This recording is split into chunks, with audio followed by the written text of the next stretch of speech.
안녕하세요. 삶의 여정 속에서 우리는 때로 방향을 잃고 누구에게 조언을 구해야 할지 막막할 때가 있습니다. 마음은 답답하고 내 힘만으로는 해결할 수 없는 문제들 앞에서 무력감을 느끼기도 하죠.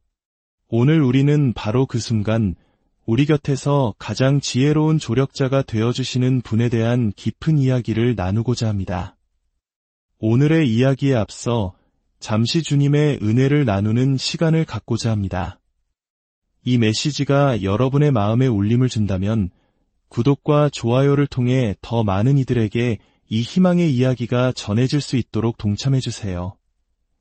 여러분의 작은 참여가 저희에게는 큰 힘이 되며 하나님의 사랑을 전하는 귀한 통로가 될 것입니다. 여러분의 삶에 주님의 평안이 가득하기를 기도합니다. 성경 이사야서에서 하나님께서는 이렇게 말씀하십니다. 나는 내게 유익하도록 가르치고 너를 마땅히 행할 길로 인도하는 내 하나님 여호와라. 이 말씀처럼 우리를 가장 유익한 길, 가장 올바른 길로 이끄시는 분이 계십니다. 예수님께서는 다락방에서 제자들에게 성령님에 대해 처음 소개하시며 그분을 보혜사, 즉 돕는 분이라고 말씀하셨습니다. 혹시 이 문제에 대해 정말 좋은 조언이 필요한데 누구에게 의지해야 할지 모르겠다고 느껴본 적 있으신가요? 바로 그 순간 돕는 분이신 성령님께서 당신 곁에 계십니다. 우리의 이성은 모든 것을 논리적으로 분석하려 하지만 믿음의 길은 다릅니다. 때로는 인간의 의지력만으로는 중독이나 깊은 절망에서 벗어날 수 없습니다. 오직 하나님의 영, 성령님을 통해서만 가능하다고 주님은 말씀하십니다. 거짓말하실 수 없는 하나님은 우리가 온전히 신뢰하기에 합당하신 분입니다. 오늘 이 진리의 말씀이 어떻게 우리 삶 속에서 실제적인 기적으로 나타나는지 평범한 사람들의 삶에 임한 놀라운 치유의 간증들을 먼저 들어보겠습니다. 첫 번째 간증은 싱가포르에 사는 한 자매님의 이야기입니다. 2024년 3월 3일 주일 아침, 저는 뻣뻣한 목과 왼쪽 어깨 통증으로 잠에서 깼습니다. 그날 오전 예배에 참석했는데 목사님께서 목이 뻣뻣한 사람들을 위한 치유 기도를 선포하셨습니다. 목사님이 회중을 위해 기도하시고 증상이 있는 사람들에게 몸을 움직여보라고 하셨을 때 저는 제 어깨 통증이 완전히 사라진 것을 거의 믿을 수가 없었습니다. 예배 후 목은 약간 뻣뻣함이 남아있었지만 점심을 먹던 중 무심코 고개를 위로 젖히자 목에서 우두둑 하는 소리가 났습니다. 그리고 기적처럼 목의 뻣뻣함마저 완전히 사라졌습니다. 예수님께 감사드립니다. 아멘. 다락방의 은혜가 임하는 한 해 더 많은 치유의 기적이 일어날 줄 믿습니다. 두 번째 간증은 영국에 사는 한 자매님의 이야기입니다. 약 10년 전 저는 자궁내막증이라는 병으로 수술을 받았지만 그 후유증으로 극심한 통증을 포함한 많은 어려움을 겪었습니다. 한 달에 한 번 일주일 내내 침대에 누워 지내야 했고 걸을 수도 없어 직장도 쉬어야 했습니다. 제게는 삶다운 삶이 없었습니다. 매달 찾아오는 끔찍한 고통 때문에 두려움에 떨었고 수많은 진통제의 의지에 겨우 버텼습니다. 저는 하늘에 계신 아버지께 눈물로 부르짖으며 치유와 구원을 간구했습니다. 가족과 친구들에게도 기도를 부탁하며 치유될 것이라는 기대를 놓지 않았습니다. 그러던 약 1년 전 어느 날 저는 그 어느 때보다 극심한 통증으로 침대에 누워 걷지도 못할 만큼 쇠약해져 있었습니다. 그때 한 설교 말씀을 듣게 되었는데 목사님께서 복통을 겪는 누군가에 대해 언급하셨습니다. 마치 저에 대해 말씀하시는 것 같았습니다. 저는 배에 손을 얹고 기도하며 선포했습니다. 나는 치유되었습니다. 내 몸은 예수님의 몸과 같습니다. 놀랍게도 이틀 후 갑자기 아무런 통증도 느껴지지 않았습니다. 성령님께서 제게 집안을 움직여보라는 마음을 주셨습니다. 저는 자리에서 벌떡 일어나 예수님을 찬양하며 노래하고 뛰었습니다. 저를 치유해 주신 주님과 하늘 아버지께 감사드렸습니다. 배를 만져보니 정상이었고 더 이상 진통제도 필요 없게 되었습니다. 이제 저는 킥복싱도 하고 달리기도 하며 그 기간에도 정상적으로 걸을 수 있습니다. 병원에서 혈액검사와 정밀검사를 받은 후 간호사는 제 몸의 모든 것이 정상이라고 말해주었고 저는 완전히 치유되었다는 선언을 받았습니다. 10년의 고통이 끝났습니다. 은혜로운 복음 말씀을 통해 생명을 구원하시는 주님께 모든 영광을 돌립니다. 아멘. 마지막 간증입니다. 이 자매님은 6개월 동안 기침으로 고생했습니다. 수없이 병원을 다니고 온갖 약을 먹어봐도 기침의 원인을 찾지 못했습니다. 그러던 중 의사들은 제게 갑상선 기능 항진증, 자가면역 질환, 그리고 지방간이 있다고 진단했습니다. 기침이 갑상선 문제와 관련이 있을 수 있으며 어쩌면 평생 낫지 않을 수도 있다는 말을 들었습니다. 저는 절망에 빠졌습니다. 하지만 그때 시편 92편 12절에서 15절 말씀이 떠올랐습니다. 의인은 종려나무같이 번성하며 레바논의 백향목같이 성장하리로다. 그는 늙어도 여전히 결실하며 진액이 풍족하고 빛이 청청하니 저는 이 말씀을 계속해서 제 자신에게 선포했습니다. 일주일 안에 기침이 30배, 60배, 100배로 회복되는 것을 경험했습니다. 다시 병원에 가서 혈액검사를 받았을 때 결과는 놀라웠습니다. 간은 완전히 치유되었고 갑상선 수치도 크게 호전되었습니다. 오늘날 저는 더 이상 기침을 하지 않으며 건강한 간을 갖게 되었습니다. 지금도 저는 이 말씀을 선포하며 갑상선이 완전히 회복될 것을 믿고 있습니다. 모든 영광을 예수님께 드립니다. 주님을 찬양합니다. 할렐루야. 기적을 행하시는 하나님, 치유하시는 주님께 모든 영광과 찬양을 올려드립니다. 예수님의 이름으로 기도합니다. 아멘. 사랑하는 성도 여러분, 예수님께서는 오직 성령이 너희에게 임하시면 너희가 권능을 받고 라고 말씀하셨습니다. 아마 여러분 중에는 오래전에 그리스도를 믿었지만 성령 세례를 한 번도 경험하지 못한 분들이 계실지 모릅니다. 우리가 거듭날 때 성령님은 우리 안에 거하십니다. 구원받는 그 순간부터 성령님은 우리 안에 내주하시는 것이죠. 하지만 성령으로 세례를 받을 때 성령님은 우리 위에 임재하시며 우리를 온전히 주관하십니다. 우리 모두는 자신의 힘으로 혹은 다른 사람의 힘으로 인생을 이끌어가는 것에 지쳐 있습니다. 우리는 자신의 연약함과 무지함으로 가득 차 스스로의 힘으로 성공적인 길로 나아갈 수 있다고 착각합니다. 그리고 번번이 실패라는 결과 앞에 서게 됩니다. 왜일까요? 이러한 실패의 경험들은 좋은 것입니다. 오직 성령님만이 우리를 평안과 형통의 길로 인도하실 수 있다는 것을 배우게 하기 때문입니다. 히브리어에서 평안을 의미하는 살롬은 단순히 마음의 평화만을 의미하지 않습니다.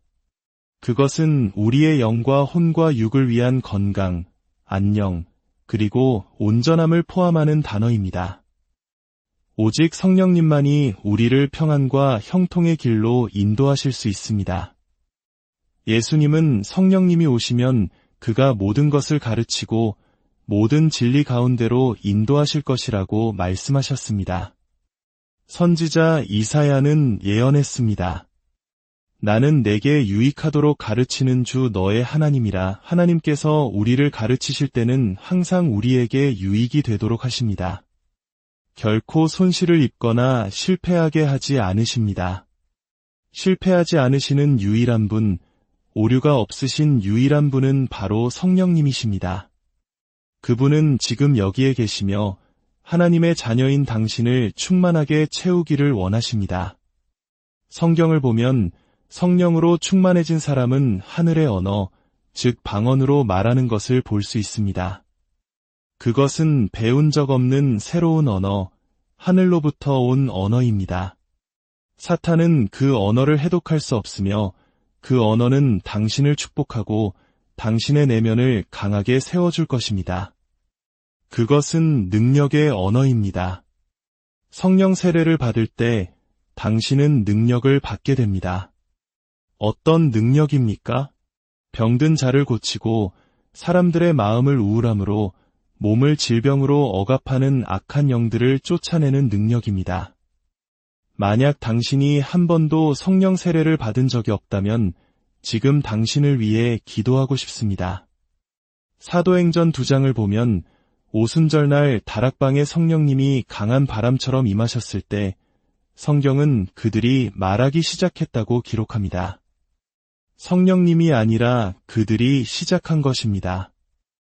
많은 사람들이 성령님이 자신의 입을 통해 말씀하시기를 기다립니다. 하지만 성령님은 악한 영처럼 우리를 조종하지 않으십니다. 성령님은 당신이 들어본 적 없는 단어를 주실 것입니다. 당신의 이성은 그것이 비논리적이라고 생각할 수 있습니다. 하지만 그 말을 입 밖으로 내뱉으십시오. 그것이 바로 하늘로부터 오는 능력의 언어입니다. 당신이 입을 열어 말해야 합니다. 성령님은 당신을 인도하실 뿐 강요하지 않으십니다. 당신은 언제든지 방언 기도를 시작할 수도 멈출 수도 있습니다. 사도 바울은 내가 영으로 기도하고 또 마음으로 기도하며 라고 말했습니다. 내가 기도하는 것입니다. 당신의 의지가 담겨 있습니다. 성령님은 당신이 원치 않는 생각을 하게 하거나 원치 않는 감정을 느끼게 강요하지 않으십니다. 그것은 악한 영이 하는 일입니다. 성령님은 우리를 부드럽게 인도하십니다. 아이가 말을 배우듯 처음에는 서툰 단어 몇 개로 시작할지라도 계속해서 그 언어를 사용함에 따라 당신의 하늘 언어 어휘는 더욱 풍성해질 것입니다. 물론 우리의 이성적인 마음은 이런 것을 좋아하지 않습니다. 이해할 수 없는 것은 하고 싶지 않아 라고 말할지도 모릅니다. 하지만 우리는 에어컨이 어떻게 작동하는지 완전히 이해하지 못하면서도 그 시원함을 누립니다. 당신의 이성은 너무 오랫동안 당신의 주인이 되어 당신을 지배해왔습니다. 그러나 하나님은 당신이 이성으로 살도록 설계하지 않으셨습니다. 당신의 이성은 당신의 하인입니다. 당신이 그것을 사용해야지 그것이 당신을 사용하게 해서는 안 됩니다. 하나님은 당신을 그분의 형상대로 영과 혼과 육으로 만드셨습니다. 당신은 영적인 존재이며 영으로 하나님과 교감하도록 지음받았습니다. 죄로 인해 하나님과의 연결이 끊어지면서 인간은 이성에 의존하여 살기 시작했습니다. 오늘날 세상은 지적으로 그 어느 때보다 발전했지만 여전히 전쟁의 위협, 이혼, 증오, 우울증은 만연합니다. 특히 젊은 세대의 우울증은 심각한 전염병처럼 번지고 있습니다. 왜 그럴까요? 우리의 내면 깊은 곳에 채워지지 않는 갈증과 공허함이 있기 때문입니다. 당신은 이성이 아닌 영으로 살아가도록 창조되었기 때문입니다. 당신이 방언으로 기도할 때 얻는 첫 번째 유익은 성경에 기록된 대로 자신을 세운다는 것입니다. 여기서 세운다는 말은 집을 짓는다는 의미입니다. 질병은 우리 몸의 면역체계나 특정 부분이 무너지는 것입니다. 그러나 당신이 방언으로 기도할 때 당신은 영과 혼과 육, 전체 자아를 세우고 수리하며 견고하게 만듭니다. 나이가 들면서 뇌가 수축한다고 의학은 말하지만 당신은 방언 기도를 통해 뇌를 포함한 모든 것을 무너지는 것이 아니라 세울 수 있습니다. 두 번째 유익은 쉼과 새롭게 함입니다. 이사야 28장에서 예언된 것처럼 이것은 우리에게 주시는 하나님의 안식입니다. 스트레스가 많은 일상 속에서 우리는 값비싼 휴양지에 가지 않더라도 일하면서, 운전하면서 언제 어디서든 조용히 영으로 기도하며 참된 쉼과 회복을 누릴 수 있습니다. 세 번째 유익은 당신의 미래를 위해 기도하게 된다는 것입니다. 만약 구약의 욥이 이 하늘의 언어를 알았다면 그는 자신에게 닥쳐올 사탄의 계획을 기도로 막아낼 수 있었을 것입니다. 하지만 그는 자신의 이해와 지식 안에서만 기도할 수 있었습니다. 그러나 우리가 영으로 기도할 때 우리는 우리의 지식을 초월하여 아직 알지 못하는 미래의 일들을 위해 기도할 수 있습니다. 사랑하는 사람에게 닥칠 위험을 위해, 우리 자녀들의 미래를 위해 하나님께서 굽은 길을 곧게 펴시도록 기도할 수 있습니다. 이것이 바로 시공간을 초월하는 기도의 능력입니다. 예수님께서는 성령님을 보혜사, 즉 곁에서 돕는 분으로 소개하셨습니다. 얼마나 위로가 되는 말씀입니까? 당신이 조언이 필요할 때 그는 멀리 계신 분이 아니라 바로 당신 곁에 계십니다. 그분은 제한이 없으신 예수님입니다. 예수님이 육신으로 계실 때는 갈릴리에 계시면 예루살렘에 계실 수 없었습니다. 하지만 성령님은 시공간에 제약이 없으십니다. 그래서 예수님은 내가 하는 일을 너희도 할 것이요 또한 그보다 큰 일도 하리니라고 말씀하신 것입니다. 왜냐하면 이제는 제한 없으신 예수님이 성령님을 통해 우리 안에 계시기 때문입니다. 더욱 놀라운 것은 그분은 영원히 우리와 함께 하신다는 약속입니다. 구약시대에는 성령님이 특정 인물을 위해 사람 위에 임하셨다가 떠나셨습니다. 삼손에게 힘을 주셨던 것처럼 말입니다. 그러나 그분은 결코 그들 안에 거하시지는 못했습니다. 왜일까요? 예수님께서 아직 십자가에서 우리의 죄를 대속하시기 전이었기 때문입니다. 그들의 내면은 아직 정결케 되지 못했습니다. 하지만 예수님께서 십자가에서 흘리신 보혈로 우리의 모든 죄를 씻으셨기에 오늘날 우리는 거룩하신 성령님께서 거하시는 성전이 될 수 있었습니다. 이것은 우리가 얼마나 깨끗하게 되었는지를 증명하는 것입니다. 우리가 얼마나 온전히 용서받았는지를 보여주는 것입니다. 최근 제 아들에게 있었던 일입니다. 제 아들은 매일 밤 잠들기 전 묵상집을 읽습니다. 그날 밤 저는 아들을 위해 어떤 말씀을 전해야 할지 주님께 여쭈었습니다. 그때 윈드토커라는 단어가 떠올랐습니다. 2차 세계대전 당시 미군은 일본군이 통신 내용을 계속해서 해독하는 문제에 부딪혔습니다. 그래서 그들은 세상에 거의 알려지지 않은 희귀한 언어인 나바오족의 언어를 사용하는 암호 통신병을 기용했습니다. 이 나바오족 언어는 적군이 절대 해독할 수 없는 완벽한 암호였습니다. 저는 아들에게 이야기를 들려주며 설명했습니다. 우리가 방언으로 기도할 때 사탄은 그 내용을 절대 해독할 수 없단다. 이것은 하늘의 암호와 같아. 사탄은 내가 너의 미래를 위해 하나님의 계획을 위해 기도하고 있다는 사실조차 알지 못해. 그러자 아들이 입을 크게 벌리며 말했습니다. 아빠, 믿을 수가 없어요. 아빠가 들어오시기 바로 직전에 제가 읽던 묵상집 내용이 바로 윈드토커 이야기였어요. 성령님은 이처럼 우리를 인도하시고 우리 자녀에게 필요한 바로 그 말씀을 우리 입에 담아주십니다. 우리가 요리할 때나 운전할 때 우리는 하늘의 언어로 기도할 수 있습니다. 우리가 무엇을 구해야 할지 알지 못할 때에도 성령님은 우리를 위해, 우리의 미래를 위해 가장 완벽한 기도를 드리십니다. 예수님은 성령님을 진리의 영이라고 부르셨습니다. 오늘날 진리는 희귀한 상품이 되었습니다.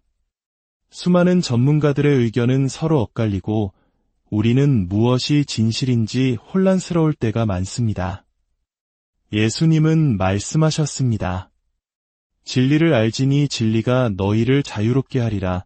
만약 당신의 삶에 두려움이나 불안이 있다면 그것은 당신이 어느 부분에선가 거짓을 믿고 있다는 증거입니다. 그 거짓에서 우리를 자유롭게 할 수 있는 유일한 길은 진리입니다. 그리고 그 진리는 하나님의 말씀 안에 있으며 진리의 영이신 성령님께서 우리를 그 모든 진리 가운데로 인도하십니다. 성령님이 우리 안에 오셔서 하시는 가장 첫 번째 일은 무엇일까요? 그것은 바로 우리에게 하나님의 사랑을 부어주시는 것입니다. 로마서 5장 5절은 말합니다. 우리에게 주신 성령으로 말미암아 하나님의 사랑이 우리 마음에 부은 바 됨이니. 성령님은 우리에게 권능을 주시기 전에 먼저 우리가 얼마나 사랑받는 존재인지 우리가 하나님의 사랑받는 자녀라는 사실을 깨닫게 하십니다. 로마서 8장은 이렇게 증언합니다. 성령이 친히 우리의 영과 더불어 우리가 하나님의 자녀인 것을 증언하시나니. 이것이 성령님의 첫 번째 증거입니다. 너는 하나님의 자녀다. 이 사실을 아는 것이 왜 중요할까요? 바로 이 자녀됨의 영을 통해 우리는 모든 중독과 죄의 속박에서 벗어날 힘을 얻기 때문입니다. 성경은 말합니다. 만일 너희가 육신대로 살면 반드시 죽을 것이로되 영으로서 몸의 행실을 죽이면 살리니. 음란물 중독, 알코올 중독, 그 어떤 죄의 습관도 우리의 의지력만으로는 이길 수 없습니다. 그러나 영으로서, 즉 성령님을 의지할 때 우리는 몸의 악한 행실을 죽이고 생명을 얻게 됩니다. 어떻게 성령님을 의지할 수 있을까요? 바로 우리가 하나님의 사랑받는 자녀라는 사실을 굳게 믿는 것입니다. 성령님은 우리 안에 양자의 영, 즉 자녀됨의 영을 주셔서 우리가 하나님을 아빠, 아버지라고 부를 수 있게 하십니다. 당신이 하나님의 자녀라는 확신이 있을 때 당신은 더 이상 죄의 노예가 아닙니다. 당신은 상속자입니다. 당신은 사랑받는 존재입니다. 이 진리가 당신을 모든 속박에서 자유롭게 할 것입니다. 이 시간 아직 예수 그리스도를 당신의 구주로 영접하지 않으신 분이 계시다면 저를 따라 기도해 주십시오. 하늘에 계신 아버지, 당신의 아들 우리 주 예수 그리스도를 선물로 주심에 감사드립니다. 저는 예수님께서 제 모든 죄를 위해 십자가에서 죽으셨음을 믿습니다. 장사되셨다가 사흘 만에 죽은 자 가운데서 다시 살아나셨음을 믿습니다. 이로써 제가 의롭다 함을 얻었음을 선포합니다. 저의 과거, 현재, 미래의 모든 죄가 용서받았으며 예수 그리스도께서 저의 주님이심을 고백합니다. 예수님의 이름으로 기도합니다. 아멘. 이제 주님의 축복으로 여러분을 축복합니다. 이번 한 주, 그리고 앞으로의 모든 날 동안 우리 주 예수 그리스도의 은혜와 하나님 아버지의 무한하신 사랑과 성령님의 감동 감화 교통하심이 여러분과 여러분의 가정, 그리고 여러분의 삶의 모든 영역 위에 영원히 함께 하시기를 축원합니다. 모든 성도들이 아멘으로 화답합니다.